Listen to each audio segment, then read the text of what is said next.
அப்புறம்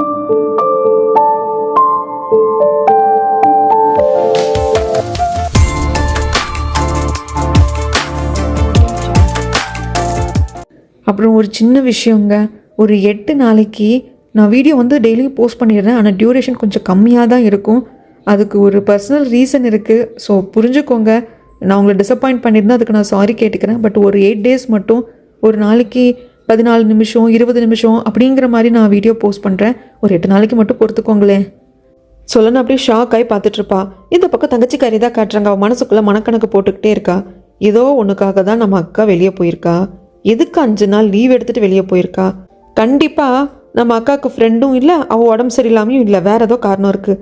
எப்படி கண்டுபிடிக்கிறதுன்னு யோசிச்சவ தன்னோட மெய்டை பார்த்து, காசு கொடுத்தா என்ன வேணால் வேலை செய்யக்கூடிய ஆட்கள் வந்து உனக்கு தெரியுமா? அப்படி யாராவது இருந்தே நாங்கள் கூப்பிட்டு போய் எனக்கு ஒரு வேலை ஆகணும் அப்படின்னு சொல்லிட்டு சொல்கிறா. மெய்டு இருந்துட்டு எனக்கு அப்படிப்பட்டவங்க இருக்கிற இடம் தெரியும், வாங்க கூப்பிட்டு போகிறேன் அப்படிங்கிறா. இந்த பக்கம் ஜின்முவை பார்க்குற விசு அங்கிள் இருந்துட்டு இந்த இளவரசி தங்கச்சிக்காரியை பற்றி புகழ்ந்து பேசுகிறாங்க. ஆரம்பத்தில் ஜின்முவும் இந்த தங்கச்சிக்காரியும் க்ளோஸாக பேசிக்கிறது வந்து இவருக்கு பிடிக்கல. வேண்டாம், தேவையில்லாமல் அந்த பொண்ணு பின்னாடி போகாத, மிஸ்கிரியேட் பண்ணாதேன்னு சொல்லிகிட்டே இருந்தார் இல்லையா இந்த விசு அங்கிள். இப்போது நீங்கள் 2 பேர் ஜோடி பொறுத்த நல்லாயிருக்கும். இன்னும் சொல்ல போனால் அந்த இளவரசி கிட்டேருந்து நம்ம இன்னும் நிறையா கற்றுக்கலாம். செம்ம ஷார்ப்பான பொண்ணு தெரியுமா அப்படிங்கிறாங்க. ஜின்முவே யோசிக்கிறாங்க, என்னது அங்கிள் இப்படி மாறிட்டார் அப்படின்ட்டு தான் இருக்கும். இந்த பக்கம் தங்கச்சிக்காரியை தான் காட்டுறாங்க. ஒரு இடத்துக்கு அந்த மெய்டு கூப்பிட்டு வந்திருக்கா. இங்கே இருக்கிறவங்களுக்கு நீங்கள் பணம் கொடுத்தீங்கன்னா நீங்கள் என்ன வேலை சொன்னாலும் செய்வாங்கம்மா, வாங்க போகலாம் அப்படிங்கிறப்போ ஏதோ ஒரு அசிங்கத்தை வந்து தங்கச்சிக்காரி காலில் மிதிச்சிருவா. அதை பார்த்தோன்னா கொஞ்சம் நக்கலாக சிரிப்பு தான் வரும் மெய்டுக்கு. பட் இருந்தாலும் கண்ட்ரோல் பண்ணிக்கிட்டு விடுங்கம்மா இங்கே க்ளீன் பண்ணிக்கோங்க, வாங்க போகலாம் அப்படின்னு கூப்பிட்டு போகிறா. சிம்பாலுக்கு என்ன சொல்கிறாங்க அப்படின்னா, இவளே அசிங்கத்தை தேடி போகிறா அப்படிங்கிறத சொல்கிறாங்க. இந்த இடத்துல ஒரு ஆளை பிடிச்சி தான் அவ மூலியமாக தான் வந்து எல்லாம் ஏற்பாடு பண்ணியிருப்பா இந்த மெய்டு. உள்ளே போகலாம் அப்படிங்கிற சமயத்தில் மெய்டு கூட வருவா. இல்லை நீ எங்கே ஏற, நானே போய்க்கிறேன் அப்படிங்கிறப்போ, இளவரசி நீங்கள் தனியாக போகிறது டேஞ்சர், ஆல்ரெடி டேஞ்சருக்குள்ளே வந்துட்டோம். இப்போ நீ உள்ளே வர்றதுனால நம்மளுக்கு டேஞ்சர் ஏற்பட்ட உன்னால் தடுக்க முடியுமா? முடியாதுல்ல, நான் பார்த்துக்கிறேன் அப்படின்னு சொல்லிட்டு தங்கச்சிக்காரி மட்டும்தான் உள்ளே வருவா. அங்கே ஒரு ஆள் அப்படியே தெனாவட்டா உட்காந்துருக்கான். வாமா, என்ன ஆகணும், உனக்கு என்ன காரியம் ஆகணும் அப்படிங்கிறப்போ ஒரு சுருக்கு பையன் இருக்க தங்க கசு தூக்கி போடுவா. அதை வாங்கிட்டு இதுக்கு என்ன பண்ணும், யாரை போட்டு தள்ளணும் அப்படிங்கிறப்போ, போட்டெல்லாம் தள்ள வேண்டாம், நான் ஒரு பொண்ணோட ஓவியத்தை கொடுக்குறேன். அந்த பொண்ணு 5 நாளைக்கு எங்கே போகிறா, யாரை பார்க்குறா அப்படிங்கிறது எல்லாத்தையுமே நீங்கள் வந்து வேவு பார்த்து எனக்கு வந்து சொல்லணும். அந்த ஒர்க்கை இன்னிலேருந்து ஸ்டார்ட் பண்ணுங்கள். நீங்கள் இன்னிலேருந்து ஸ்டார்ட் பண்ணுறப்போ ஒவ்வொரு நாளைக்கு வந்து அந்த பொண்ணு எங்கே போனால் ஏது போனால் அப்படிங்கிற டீட்டெயில்ஸ் உங்ககிட்ட நான் கேட்டு தெரிஞ்சுப்பேன். அப்போ இதே மாதிரி காசு கொடுப்போம் அப்படிங்கிறப்போ, அப்போ டெய்லியும் 5 நாளைக்கு இப்படி கொடுப்பீங்களா? ஆமான்னு சொல்லிட்டு தங்கச்சிக்காரி சொல்லி, இந்த காசு உங்களுக்கு பெருசு, அதனால் ரொம்ப மரியாதை கொடுக்குறாங்க, ரொம்ப நன்றிம்மா, நாங்கள் கரெக்டாக வந்துட்டு ஸ்பை பண்ணுறோமா அப்படின்னு சொல்லிடுறாங்க. இந்த பக்கம் இளவரசர் சொல்லலாம் நடந்து வந்துட்டு இருப்பாங்க. அப்படி நடந்து வர்றப்பவே உண்மையை சொல்லிட்டா. எனக்கு உடம்பு சரியில்லாத ஃப்ரெண்டெல்லாம் நான் பார்க்க வரல, பொய் சொல்லி தான் நான் 5 நாள் லீவ் எடுத்திருக்கேன், நான் மங்காவை தான் தேடி போகிறேன் அப்படின்னு சொல்கிற சமயத்தில், அப்போ நீ என்னை நம்பலை, பேண்டை நம்பலை அப்படின்னு இளவரசர் கேட்குறப்போ, நான் என்ன பண்ணட்டும் இளவரசரே, எப்போ இது வந்து சொன்னாலும் பொறுமையாரு, தேடிட்டுருக்கோம் அப்படின்னு சொல்கிறீங்க, எனக்கு அந்த அளவுக்கெல்லாம் பொறுமை இல்லை அப்படிங்கிறாங்க. சரி, மங்கா எங்கே இருக்காங்கன்னு உனக்கு தெரிஞ்சிருச்சா அப்படிங்கிறப்போ, அதெல்லாம் தெரியல, ஆனால் மங்கா கூட வந்து சாவா வீட்டில் வேலை செஞ்ச சில மெய்டு வந்து எங்கெங்கே வேலை செஞ்சுட்ருக்காங்க இப்போ அப்படிங்கிற டீட்டெயில்ஸ் எங்கிட்ட இருக்குது. அவங்கள போய் தேடி பார்த்தா மங்கா எங்கே இருக்காங்க அப்படிங்கிறது தெரியும் இல்லையா அப்படின்னு சொல்லிட்டு இவங்க சொல்கிறாங்க. சொல்லலாம் இளவரசரும் சரி நானும் கூட வரேன் அப்படின்ட்டு போகிற ஒவ்வொரு இடத்துக்கும் இவரும் வந்து வெளியே வெயிட் பண்ணிகிட்டே இருப்பார். இவங்க நம்ம சொல்லனா போய் விசாரிச்சுட்டு வருவாங்க. யாருக்குமே எதுவுமே தெரியாது. ஆனால் போகிற இடத்துல என்ன சொல்லுவாங்கன்னா, இதே மங்காவை தேடி தானே ஆல்ரெடி ஒருத்தவங்க வந்து கேட்டாங்கன்னே சொல்லிட்டு இருப்பாங்க. கடைசி ஒரு இடத்துக்கு விசாரிக்க வர்றப்போ அவங்க பொண்ணுட்டி சண்டைக்கு வந்துடுவா. யாருடா அது மங்கா, ஒரு பொண்ணு உன்னை தேடி வந்திருக்கா, மங்காங்கிற இன்னொரு பொண்ணு உனக்கு தெரியுமான்னு கேட்குறா அப்படின்னு சொல்லிட்டு அங்கே புருஷன் முன்னாடிக்குள்ளே சண்டையே வந்துடும். அப்படி சோர்ந்து போய் சொல்லனா வருவா. அப்போ தான் இளவரசர் சொல்லுவார், நான் சொன்ன நீ நம்பினியா, இந்த இடத்த சுற்று வட்டாரத்தையே பேண்டு வந்து சல்லடை போட்டு விசாரிச்சுட்டாங்க, அதனால தான் நீ ஒவ்வொரு இடத்துக்கு போகிறப்பவும் மங்காவை பற்றி ஏற்கனவே ஒருத்தங்க விசாரிச்சு வந்தாங்களே அப்படிங்கிறது உனக்கு காதில் விழுகுது, ஆனால் நீ இதை எங்கே நம்பல அப்படிங்கிறப்போ, இல்லை இளவரசரே சரி விடுங்க, இனி என்ன பண்ணுறது அப்படின்னு தெரியல, மங்காவை எங்கே போய் தேடுறதுன்னு தெரியல அப்படிங்கிறாங்க. எனக்கு ஒரு இடம் தெரியும், அங்கே இருக்கிறவங்களுக்கு மங்கா எங்கே இருக்காங்கன்னு தெரியறதுக்கு வாய்ப்பு இருக்குது, என் கூட வா அப்படின்னு சொல்லிட்டு ஒரு துணி கடைக்கு கூப்பிட்டு வராங்க. வந்ததும் இளவரசர் அந்த ட்ரெஸ் எடுத்து காட்டுங்க அப்படிங்கிறாங்க. சொல்லனாக்கு புரிஞ்சு போச்சு. அப்போ இங்கே மங்காவை தேடி வரலையாங்கிறாங்க. மங்காவெல்லாம் தேடி வரல, உனக்கு ட்ரெஸ் வாங்க வந்திருக்கோம் அப்படிங்கிறப்போ சொல்லணும், போ பாப்பா, ஏன் போகிற, ஏன் ஓடுற, இல்லை இப்படி நீங்கள் புது ட்ரெஸ் எடுத்து கொடுத்து என்னை எங்காவது வெளியே கூப்பிட்டு வந்தீங்கன்னா என்னை பெரிய பிரச்சனையில் மாட்டி விடுறதுக்கு தான் நீங்கள் கூப்பிட்டு வருவீங்க, இதுக்கு நான் ஆக மாட்டேன், நான் போகிறேன் அப்படிங்கிறப்போ, அதெல்லாம் பழைய விஷயம் சொல்லனா, ஏன் இப்போ அதை பற்றி கிளற, ஒழுங்காக நில்லை அப்படிங்கிறப்போ அந்த அம்மா வந்து ட்ரெஸ் எடுத்து வருவாங்க. அதை பார்த்தது சொல்லனா மனசே மாறிட்டு அந்த ட்ரெஸ்ஸு செம்ம சூப்பராக இருக்கும். சொல்லனா ட்ரெஸ் பண்ணிட்டு வந்து நிற்பா. அப்படி நிற்கிறப்போ ரொம்ப அழகாக இருப்பா. இளவரசர் ரசிச்சு பார்த்துக்கிட்டே இருப்பார். அந்த அம்மா இருந்துட்டு இருமா எனக்கு கொஞ்சம் மேக்கப் பண்ணி விடுறேன் அப்படின்னு சொல்லிட்டு ஹேர் பின் எல்லாம் மாற்றி விடுவாங்க. வேற ஒரு ஷூ எல்லாம் கூட கொடுப்பாங்க. அதுக்கப்புறமாக கொஞ்சம் மேக்கப் ஐட்டம் இருக்கிற ஒரு சுருக்கு பை மாதிரி கொடுத்து லைட்டாக மேக்கப் பண்ணிக்கோ, இது போதும், இந்த தலைநகர்லேயே நீ தான் அழகான பொண்ணாக இருப்ப அப்படிம்பாங்க. இதெல்லாம் வந்து பார்த்துக்கிட்டே இருப்பார் இளவரசர். சொல்லனா கேட்பா, இதெல்லாம் எதுக்காக எனக்கு வாங்கி கொடுக்குறீங்க அப்படின்னு சொல்லிட்டு, வா டார்லிங் நடந்துகிட்டே பேசலாம் அப்படின்னு கூப்பிட்டு சொல்லனாக்கு திக்குனாயிரும். அப்படியே என்ன இளவரசரை சொல்கிறீங்க அப்படின்னு சொல்லிட்டு இவங்க அப்படியே கூட வந்து அங்கே இருக்கிற கடையெல்லாம் பார்த்துட்டு இருக்கிறப்போ அந்த 3 பேர் ஏற்பாடு பண்ணியிருப்பா இல்லை தங்கச்சிக்காரி, அவங்க கையில் சொல்லனாவோட ஓவியம் இருக்குது. இந்த பொண்ணு தானே, இதே பொண்ணு தான், ஃபாலோ பண்ணுவோன்னு சொல்லிட்டு அவங்க ஃபாலோ பண்ணுறாங்க. அந்த சமயத்தில் கேட்பா நம்ம சொல்லனா, திடீர்னு என்ன டார்லிங்குன்னு கூப்பிட்டீங்க? நான் உன்னை எங்கே ஃபஸ்ட்டு டார்லிங்குன்னு கூப்பிட்டேன், நீ தான் என்னை ஃபஸ்ட்டு கனவான்னு கூப்பிட்டேன், நான் உன்னதுக்கப்புறம் தான் டார்லிங்குன்னு கூப்பிட்டேன் அப்படிங்கிறாங்க. எப்போனா ஃபஸ்ட் இளவரசரை பார்த்தப்போ தப்பிக்கணும் அப்படிங்கிறதுக்காக புத்தி பேத்தளிச்சு போன பொண்ணு மாதிரி நாடகம் ஆடிருப்பா இல்லையா? அப்போ இளவரசரை கட்டி பிடிச்சிட்டு ஹஸ்பண்ட் அப்படிங்கிற மாதிரி தானே சொல்லியிருப்பா. அதை சொல்கிறதுக்கு ஐயோ அது எப்போ நடந்தது, அது இல்லாமல் இன்னும் ஞாபகம் வச்சுட்டு இருக்கீங்க அப்படின்னு சொல்லிட்டு சொல்லனா பார்க்குறப்போ இளவரசர் சொல்லுவார், சொல்லனா நாம் 2 பேரும் சந்திச்சுக்கிட்டது ஏதோ கோஇன்சிடென்ஸ் அப்படின்னு எனக்கு தோணல, நாம் ஒருத்தருக்காக ஒருத்தர் பிறந்த மாதிரி இருக்குது அப்படிங்கிறப்போ இளவரசரே ப்ளீஸ் இப்படியெல்லாம் பேசாதீங்க, எனக்கு பயமாக இருக்குது, நீங்கள் எப்போல்லாம் என்கிட்ட ரொம்ப ஸ்வீட்டாக பேசுகிறீங்களோ அப்போல்லாம் என் மனசு ஒரு மாதிரி பண்ணும், ஆனால் அதுக்கப்புறம் நடக்கிறது எல்லாத்துமே வந்துட்டு அதுக்கு ஆப்போசிட்டாக இருக்கும், அது எனக்கு ரொம்ப கஷ்டமாக இருக்கும் அப்படிங்கிறப்போ ஏன் சொல்லனா அதை பற்றியே பேசிகிட்டு இருக்கேன், நான் வந்து அப்போ பண்ணதெல்லாம் வேற, இப்போ நான் என் மனசார உங்ககிட்ட பேசிகிட்டு இருக்கேன், நீ ஏன் அதையவே வந்து இப்போ கொண்டு வந்துட்டுருக்க அப்படின்னு சொல்லிட்டு சொல்லனோட கையை பிடிச்சிட்டு இப்படி 2 பேர் நடந்து வருவாங்க. இந்த பக்கம் அந்த எதிரி நாடு, அந்த லீயோட நாடு இருக்கு இல்லைங்களா, அந்த நாட்டு அரசனை தான் காட்டுறாங்க. எனக்கு அதெல்லாம் தெரியாது, எனக்கு அந்த அரசன் இருக்கான் இல்லையா, அவனை வந்து என் முன்னாடி மண்டி போட வைக்கணும், நான் வந்து அந்த நாட்டையே கைப்பற்றி என்னோட அரியணையை நான் காப்பாற்றிக்கணும். என்னை பார்த்து உங்களுக்கு எப்படி தெரியுது, தண்ணி அடிச்சுட்டு பொண்ணுங்க கூட சுற்றிட்டு இருக்கிற எதுவுமே கண்டுக்காத ஒரு சாதாரண பையன் மாதிரி என்ன பார்க்குறீங்களா? இல்லை, இந்த நாட்டோட அரசனா என்ன அப்படி பாருங்க, நான் எந்த அளவுக்கு சந்தோஷமாக இந்த கூத்தடிக்கிற விஷயத்தெல்லாம் பண்ணிட்டு இருக்கேனோ அந்த அளவுக்கு எனக்கு என்ன வேணுங்கிறது நான் தெளிவாக இருப்பேன். ஐயோ அரசரே நீங்கள் சொல்கிறது புரியுது, ஆனால் அந்த நாடு நம்மக்கிட்ட போருக்கும் வந்து நிற்கலை, இப்போ நம்ம நிறைய அசாசின்ஸ் அனுப்பிச்சு அட்டாக்கும் நடத்தியிருக்கோம், அப்போ கூட அவங்க டிஃபென்ஸ் தான் பண்ணிக்கிட்டாங்களே தவிர்த்து நம்மளை எதுவும் எதிர்க்காதப்போ என்ன அரசரே பண்ண முடியும் அப்படிங்கிறாங்க. எனக்கு அதெல்லாம் தெரியாது, நான் வாருக்கு தயாராக இருக்கேன், நேருக்கு நேர் போய் நிற்கிறதுக்கும் தயாராக இருக்கேன், ஆனால் அந்த கிழட்டு அரசன் அதுக்கு தயாராக இல்லை அப்படிங்கிறப்போ அவன் பையன் மூலியமாக நான் அவனை பிடிக்கணும், உடனே அவன் பையனை வந்து நம்மளோட கஷ்டடிக்க கொண்டு வாங்க அப்படிங்கிறாங்க. அரசரே கொஞ்சம் யோசிங்க அப்படிங்கிறப்ப அதெல்லாம் முடியாது, அந்த நாட்டில் நம்ம ஸ்பையெல்லாம் இருக்காங்க இல்லையா, அவங்களுக்கு தகவல் அனுப்புங்க அப்படிங்கிறாங்க. இங்கே சீனை கட் பண்ணால் இந்த இளவரசர் சொல்லனாவை கூப்பிட்டு நடந்துக்கிட்டே இருக்காரு, ஆனால் மனசில் இருக்கிற சொல்ல மாட்டேங்கிறாங்க. சொல்லனா கேட்குற அரசரே நடந்து காலே வலிக்குது, இதான் சொல்கிறேன் அதான் சொல்கிறேன் அப்படிங்கிறீங்க, என்னத்தை சொல்ல போகிறீங்க சொல்லுங்கள் அப்படிங்கிறப்போ இப்போ சொல்லணும் அப்படின்னு சொல்லிட்டு ஆரம்பிப்பாங்க. மறுபடியும் இன்னும் கொஞ்சம் தூரம் நடக்கலாம் அப்படின்னு நடக்கிறப்போ இப்படியே சொல்லனாக்கு எரிச்சலாக வரும். அப்போ சொல்லிட்டே தான் வந்து இளவரசர் நடப்பார். அரசர் என்கிட்ட சொன்னார், உன் மனசுக்கு பிடிச்ச பொண்ணு, நீ உன் கண்ணை மூடினா உன் நினப்புக்கு வர்ற பொண்ணு அப்படி இப்படின்னு சொன்னார். அப்படி நான் யோசிக்கிறப்போ நீ தான் சொல்லனா வந்தேன்னு திரும்பி பார்த்தா அங்கே சொல்லனாவை காணோம், எங்கே சொல்லனா போனான்னு தெரியல. திடீர்னு யாரோ 2-3 பேர் வந்து இளவரசர் பின்னந்தலையிலேயே அடித்து அவரையும் மயக்காடியை செஞ்சு ரூமுக்குள்ளே கொண்டு போய் போட்டு பூட்டி வைக்கிறாங்க. உள்ளே ஏற்கனவே சொல்லனா மயங்கி கிடக்கிறா. இவங்க யார் என்ன எதுக்காக இப்போ இவங்க 2 பேரையும் அடிச்சு இந்த ரூமில் போட்டு சாத்தி வச்சுருக்காங்க அப்படிங்கிறது நம்மளுக்கு தெரியல. ஆனால் இதை தங்கச்சிக்காரி ஏற்பாடு பண்ண அந்த 3 ஆட்களும் பார்த்துட்டாங்க. இப்போ என்ன பண்ணுறது அவங்களுக்குள்ளே பேசிக்கிறப்போ என்ன பண்ணுறது, அந்த பொண்ணை ஃபாலோ பண்ணிட்டு வந்தோம், அந்த பொண்ணுக்கு என்ன நடந்ததோ அது நம்மளுக்கு காசு கொடுத்து அந்த பொண்ணுக்கிட்ட சொல்லிடலாம் அவ்வளோதான் அப்படிங்கிறாங்க. டே மடையா அப்படி சொன்னால் 5 நாளைக்கு நம்மளுக்கு இதே மாதிரி வந்து தங்க நாணயங்கள் கிடைக்காது, இன்னையோட நம்ம வேலை முடிஞ்சிடும், அந்த பொண்ணை காப்பாற்றுறதுக்காக நம்மளுக்கு காசு கொடுத்த பொண்ணு வந்துடுவா, அதனால் உண்மையை சொல்ல வேண்டாம் மறைச்சிடலாம் அப்படின்னு சொல்லிட்டு தங்கச்சிக்காரி வர்றப்போ நிறைய சாப்பாடெல்லாம் ஆர்டர் பண்ண சொல்கிறாங்க. நல்லா வயிறு நிறக்க சாப்பிட்றாங்க. என்ன எதுன்னு கேட்குறதுக்கு இவங்க ஃபாலோ பண்ணியிருப்பாங்க இல்லையா இன்றைக்கி ஃபுல்லாக அதை சொல்கிறாங்க. அந்த பொண்ணு இங்கே போச்சு அங்கே போச்சு, யாரையோ வந்து விசாரிச்சுக்கிட்டே இருந்துச்சு அப்படிங்கிற எல்லா விஷயத்தையும் சொல்கிறாங்க. அப்படி யாரை விசாரிக்க போனோம் அப்படின்னு கேட்குறப்போ இந்த 3 பேரில் ஒரு பையன் மட்டும் கொஞ்சம் கிளவராக இருப்பாங்க, கொஞ்சம் நல்லவனாகவும் இருப்பான். அவன் சொல்கிறான், மங்கா அப்படிங்கிறவங்க, அது யாருன்னு தெரியல, நான் மங்கா அப்படிங்கிற பொண்ணை பற்றி தான் அந்த பொண்ணு போயிட்டு எல்லாருக்கிட்டையும் விசாரிச்சுட்டே இருந்தா அப்படிங்கிறாங்க. மங்காவை எதுக்காக சொல்லணும் விசாரிச்சா அப்படிங்கிறது தெரியல. சரி அதுக்கப்புறம் என்ன நடந்தது அப்படின்னு கேட்குறப்போ அதுக்கப்புறம் என்ன, அந்த பொண்ணு அவள் வீட்டுக்கு போயிட்டு தூங்கிட்டா அப்படின்னு சொல்லிடுறாங்க. அந்த சொல்லனாவை அடித்து அந்த ரூமில் போட்டு சாத்தி வச்சதால இவங்க பார்த்தாங்க இல்லையா, அதை சொல்லவே இல்லை. ஸோ இன்றைக்கி நாளைக்கு ஆனால் காசு கொடுத்துட்டு போயிடுறா, நாளைக்கு ஃபுல்லாக இதே மாதிரி வந்து ஃபாலோ பண்ணுங்கள், இதே மாதிரி இதே இடத்துக்கு வர்றேன், என்ன ஏதுன்னு சொல்லுங்கள், காசு கொடுக்குறோம் அப்படின்னு சொல்லிட்டு தங்கச்சிக்காரி போயிடுவா. இந்த பக்கம் சொல்லனாவை தான் காட்டுறாங்க. சொல்லனாக்கு முழிப்பு தட்டிடுச்சு. சொல்லனாவை அடிச்செல்லாம் வந்துட்டு கொண்டு வந்து போட்டிருக்க மாட்டாங்க, மயக்காடையை செஞ்சுருப்பாங்க, ஏதோ வந்து மூக்கில் ஏதோ வச்சு தான் மயக்காடையை செஞ்சுருப்பாங்க. இளவரசரை தான் தலையில் அடிச்சிருப்பாங்க.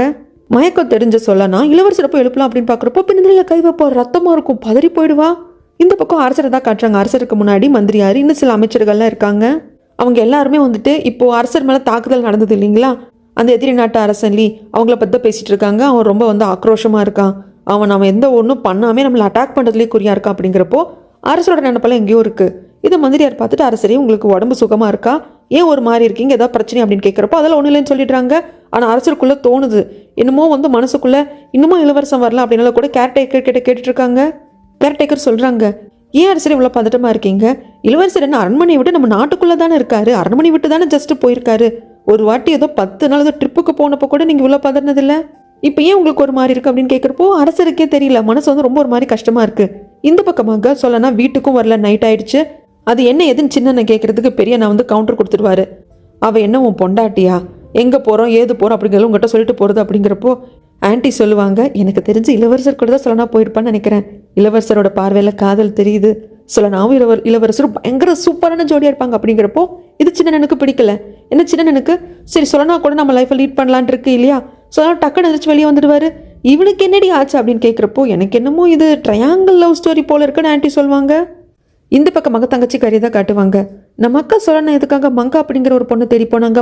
மங்கா அப்படிங்கிறது யாரு என்ன அப்படின்னு சொல்லிட்டு இவளுக்கு ஒன்றும் புரியல. இவ அதை பற்றி யோசிச்சுட்டு இருக்கிறப்போ இந்த பக்கமாக இளவரசர் கண்ணே முழிக்க மாட்டேன்றாரு. சொல்லனாக்கெல்லாம் பதறி போயிடும். ஆனால் எங்கள் அரசருக்கு ஏதோ ஒரு விஷயம் மனசுக்குள்ளே அழுத்திக்கிட்டே இருக்குது. மறுபடி கேட்குறா, இன்னும் இளவரசம் வரலையான்னு சொல்லிட்டு. இந்த பக்கமாக கொஞ்சம் சொல்லனா வந்து சுதாரிச்சுக்கிறா, நல்லா செக் பண்ணி பார்க்குறா, மூச்செல்லாம் வந்து இளவரசருக்கு வந்து இருக்குது. சரி அப்போது அந்த தலையில் அடிப்பட்டதில் மயக்கமாக இருக்காரு, அன்கான்ஷியஸில் இருக்கார் போல இருக்கு அப்படின்னு சொல்லிட்டு இளவரசர் என்னை மன்னிச்சுக்கோங்க அப்படின்ட்டு பலார்னு ஒரு அடி கொடுப்பா கண்ணத்தில். அப்புறம் தான் இளவரசருக்கு முழிப்பே வரும், சொல்லனாக்கு உயிரே வரும். இங்கிருந்து வெளியே போக முடியல, டோரை ஓப்பன் பண்ண முடியல, என்ன பண்ணுறது ஏது பண்ணுறதுன்னு தெரியல. இளவரசர் கன்னத்தில் கை வச்சுக்கிட்டே வந்துட்டு என்னை யாரோ அடித்த மாதிரியே இருக்குது அப்படிம்பாங்க. அப்போ தான் சொல்லனா கிட்டே கேட்பாங்க, சொல்லனா நம்ம 2 பேரையும் அடித்து இந்த ரூமுக்குள்ளே போட்டு சாத்துற அளவுக்கு என்ன பிரச்சனை ஏது அப்படிங்கிறது தெரியல. நீ அரண்மனையில் அரசருக்கு ராணிக்கு எல்லாருக்குமே வந்து ரொம்ப ஃபேவரட்டான மெய்டாக இருக்க. அப்படி இருக்கிறப்போ உனக்கு யாராவது எதிரிகள் இருப்பாங்களா அப்படிங்கிறப்போ இளவரசரே அப்படியே எனக்கு அரண்மனைக்குள்ள எதிரிகள் இருந்தாங்க அப்படின்னா என்ன தான் அட்டாக் பண்ணியிருப்பாங்க. நீங்கள் இளவரசர்னு அவங்களுக்கு தெரியும், தெரிஞ்சே எப்படி உங்களை அட்டாக் பண்ணுவாங்க.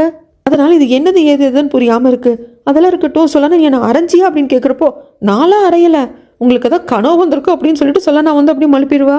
இவங்க 2 பேரையும் அடைச்சி வச்சிருக்கிற இடத்துல காவலாளிகளை போட்டு ஷிஃப்ட் பேஸில் பார்த்துக்கிறாங்க. பகல் வரைக்கும் ஒருத்தர் பார்த்துட்டு இருந்திருப்பார். அவர் போகிறப்போ 2 பேர் பத்திரமா பார்த்துக்கோங்கன்னு சொல்லிட்டு போகிறாங்க.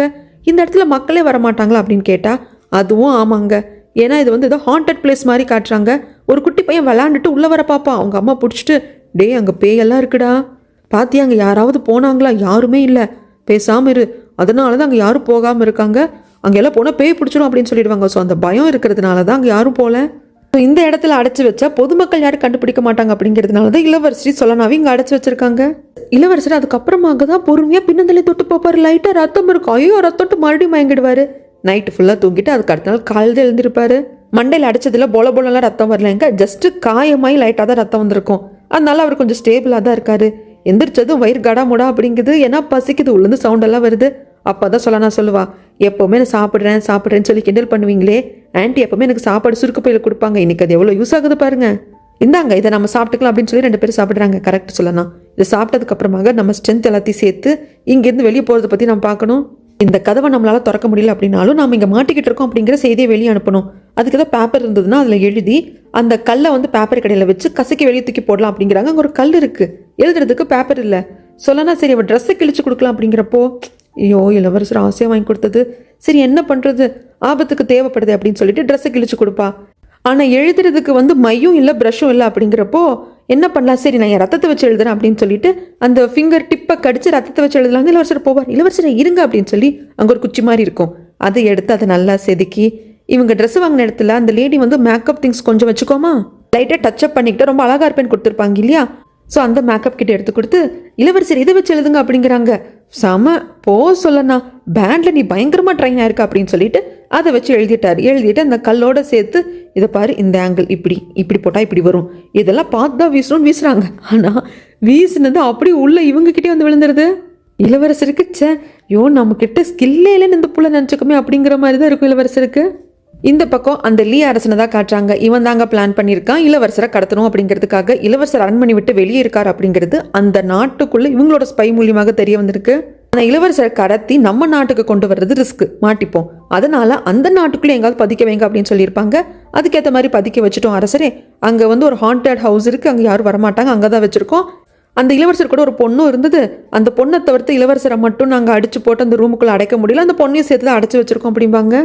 ஓகே டன், இப்போ நான் போய் அந்த அரசரை மீட் பண்ண வேண்டிய நேரம் வந்துருச்சு அப்படின்னு சொல்லிட்டு உடனே வந்து கிளம்பிடுவான். கிளம்பிட்டு அந்த ராஜ்யத்துக்குள்ளேயும் வந்துட்டு அரண்மனைக்கு முன்னாடி நின்று, டே அரசனே, உன் கூட சண்டை போட வந்திருக்கேன் அப்படிங்கிற மாதிரி கத்துவான். பக்கத்தில் இருக்கிற மந்திரியாரு, அரசரி கொஞ்சம் அமைதியாக இருங்க, இப்படிலாம் கத்தாதீங்க அப்படிங்கிறாங்க. அதுக்கப்புறமாக நம்ம அரசருக்கு தகவல் வந்துடுது, இந்த மாதிரி அந்த அரசர் லீ வந்திருக்காங்க அப்படின்னு சொல்லிட்டு. என்னது இது, எந்த ஒரு முன்னறிவிப்பும் எல்லாம் வந்திருக்காங்களே அப்படின்னு சொல்லிட்டு இவரை வந்து அவைக்கு வந்துடுறாரு. வந்ததுமே அவங்க 2 பேரும் வராங்க. யார், அரசர் லீயும் மந்திரியாரும் வராங்க. வணக்கம் சொல்கிறாங்க. இவங்க நாட்டை விட இந்த லீ அரசரோட நாடு வந்து கொஞ்சம் சின்ன நாடு தாங்க.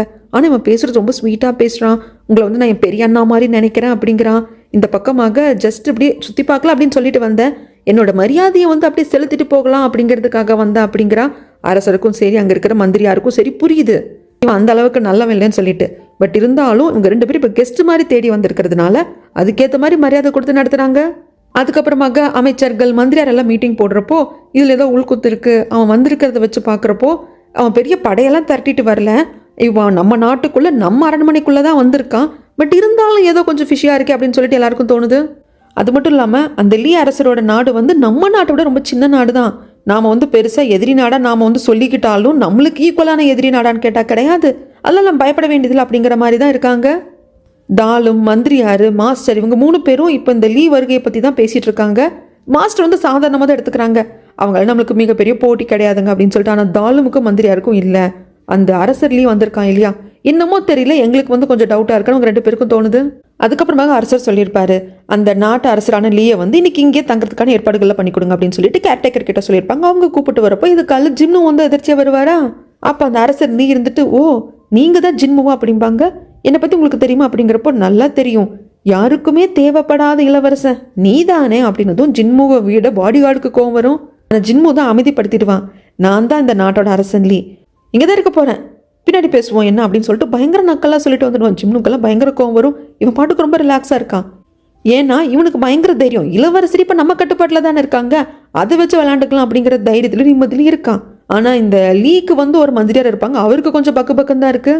இப்படி எல்லாத்தையுமே நம்ம நாட்டோட மந்திரியும் என்ன ஏது நடக்குது அப்படிங்கிறதையும் கவனிச்சுட்டு தான் இருப்பார்.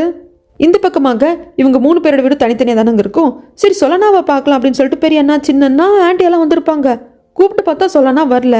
அதுக்கப்புறம் அங்கே எங்கேன்னு போய் ஜன்னல் வழி எட்டி பார்த்தா சொல்லனா வீட்டில் இல்லை, எங்கே போயிருப்பா, ஒரு வேளை யாராவது கூட வெளியே தங்கியிருப்பா போல இருக்குது அப்படிங்கிறப்போ வெளியே சவுண்டு கேட்குதுன்னு 3 பேர் வந்துடுவாங்க. ஆக்சுவலாக சொலனாவை ஃபாலோ பண்ணுறதுக்காக 3 பேர் தங்கச்சிக்காரி ஏற்பாடு பண்ணியிருந்தா இல்லையா, அவங்களுக்கு இன்றைக்கி யாரை ஃபாலோ பண்ணுறதுன்னு தெரியல. ஒருவேளை அந்த பொண்ணு அந்த அடைப்பட்ட இடத்துலேருந்து தப்பிச்சா வீட்டுக்கே வந்திருப்பாளோ அப்படின்னு சொல்லிட்டு இங்கே தேடி வந்திருப்பாங்க. என்ன சொலனாவை இந்த இடத்துல இருந்து சொலனாவோட வீட்டிலேருந்து தான் அவங்க ஃபாலோ பண்ண ஆரம்பிச்சிருப்பாங்க. இவங்க 3 பேரை நான் கொஞ்சம் கிளவராக ஒரு பையன் இருப்பான்னு சொன்னேன் இல்லைங்களா, அவனுக்கு பயம் வந்துடுது. ஐயோ அந்த பொண்ணு இன்றைக்கி நைட்டு வீட்டுக்கு வரல அப்படின்னா அப்போ இன்னும் அங்கே தான் அடப்பட்டு கிடக்கிறா போல இருக்கு, அந்த பொண்ணுக்கு ஏதாவது ஆச்சுன்னா என்ன பண்ணுறது, நம்மளுக்கு காசு கொடுத்த பொண்ணுக்கிட்ட இதை சொல்லிடலாமா அப்படிங்கிறப்போ இப்போ கூட மற்ற 2 பேர் அது வேண்டான்னு சொல்லிடுறாங்க. இங்கே உள்ளே இருக்கிற இளவரசரையும் சொலனாவை தான் காட்டுவாங்க. அந்த ஒரு துணியில் எழுதிட்டு அந்த கல்லை கொண்டு வெளியே போடலான்னு பார்த்துட்டே இருப்பாங்க இல்லையா, காலையிலிருந்து ட்ரை பண்ணுறாரு இளவரசர், கரெக்டாக வெளியே போட முடியல. கடைசியில் எப்படியோ ட்ரை பண்ணி அது வெளியே விழுந்துடுச்சு. ஏய் சொலனா அது வெளியே போயிடுச்சு அப்படின்னு சொல்லிட்டு வரப்போ சொலனாக்கும் சந்தோஷம், டக்குன்னு ஹக் பண்ணிப்பாங்க. அதுக்கப்புறம் தான் சொலனா வந்து ரியலைஸ் பண்ணுவா, இளவரசரே அப்படிங்கிற சமயத்தில் இந்த சான்ஸ் இளவரசர் விடுற மாதிரி இல்லை. சொலனா அப்படின்னு சொல்லிட்டு இன்னும் டைட்டாக ஹக் பண்ணுவாங்க. இளவரசரே நீங்கள் ரொம்ப டைட்டாக ஹக் பண்ணுறீங்க, எனக்கு மூச்சு விட முடியல அப்படின்னு சொல்லிட்டு இளவரசர் தள்ளி விட்டுறப்போ அவர் விழுந்துடுவார். அவருக்கு ஒரு மாதிரி அசிங்கமாக, என்னடா அந்த பொண்ணை நம்மளை தள்ளி விட்டாலே அப்படின்னு சொல்லிட்டு. இளவரசர் உங்களுக்கு எதுவும் ஆகலைன்னு சொலனா கேட்குறதுக்கு அவருக்கு ஒரு மாதிரி மூஞ்சியே செத்து போச்சு.